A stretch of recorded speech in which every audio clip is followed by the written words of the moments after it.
Alright guys, it's Sunday, so you probably know what that means. It means I'm gonna start preparing you for the week ahead. Now, over the past week, we saw something incredible. As you can see, this fair value gap has been reached out, and for the past few weeks, we were ranging, and we were expecting the price to start retracing back to the upside to fulfill these imbalances that has been left above us. And last week, this is exactly what happened. We had this strong movement to the upside that already has taken out our weekly imbalance right here. So one of the imbalances has already been taken. So the real question now is, what's gonna happen after this? What's gonna happen in the next week, in the next month? So how is the price going to react into the markets? As you can see, this is not the first impulsive candle to the upside. So as we can see here, we have another one, and after this candle, we have a little retrace to the downside to fulfill some inefficiency and then start pushing higher. Here we have another impulsive candle to the downside, and what happens is the price is starting to retrace back to fulfill this inefficiency. Here we have another candle where the price reaches it and then starts pushing back to the downside. So overall, this is what happens when we have an impulsive move to the upside or to the downside. It usually follows a correction phase where the price is trying to fulfill the inefficiency that has been left after this impulse. So overall for this week, I'm going to be expecting for the price to go a little bit more higher, take out this imbalance, and we have two options. The price may start pushing back to the downside after reaching this supply area right here, or the price can even take out this buy side liquidity, which in this case will tell us that we are now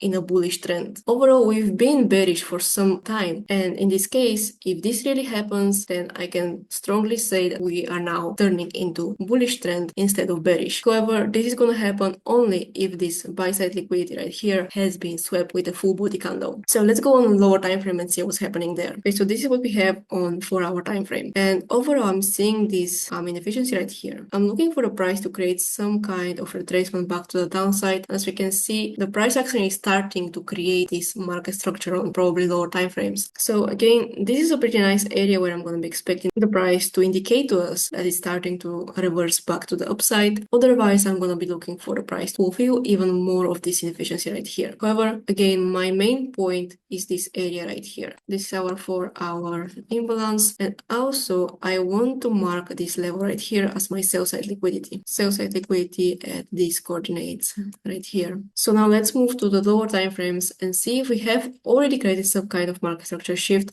indicating that the market is trying to fulfill the inefficiency right here and take out this sell side liquidity and also either fulfill or at least get into this imbalance. Okay, so now we're on 15 minutes time frame, and as we said, here we have our buy side taken out. Okay, buy side liquidity has been taken at these coordinates. Here we had news, and what happens after that? The price is shifting its direction. Okay, so here we got this market structure shift to the downside. Price has pulled back to the upside. Probably here we have a supply area or order block in this case, where price has decided to take out and then continue to the downside. We're gonna move on to 5 minutes in a bit, and I can explain a little bit more what's happening here. However, this type of price action right here, I'm usually expecting these type of candlesticks to be taken out because this is what I see as liquidity in the markets. Okay, so again, this area right here seems pretty valid even on lower time frames. And here we have this inefficiency where the price may reverse to and actually start pulling back to the upside. However, I see we have a strong demand area where a price has a possibility to start reversing from. So instead of fulfilling all of this inefficiency right here, it may just need this area of demand. So here's what I'm waiting for. We have our Asia low, a strong demand below that Asia low. We have liquidity right here. So overall, I'm really expecting the price to first take out the sell side liquidity and then start reversing from this area to the upside again,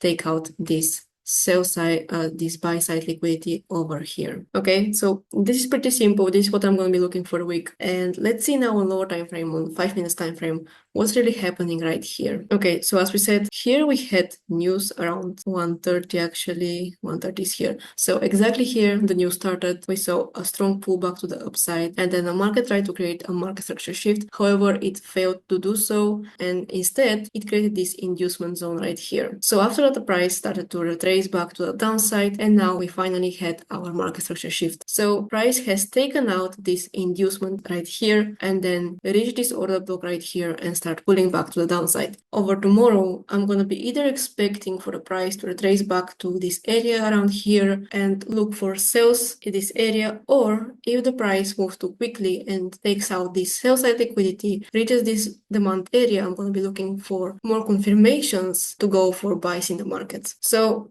this is everything for this week. It's pretty simple, actually. And of course, once we take out this buy side liquidity, if we do, of course, I'm going to be expecting for the price to reach out and take out this imbalance we have right here. So that's everything. I hope it was useful. And what I would say is let's smash the week ahead.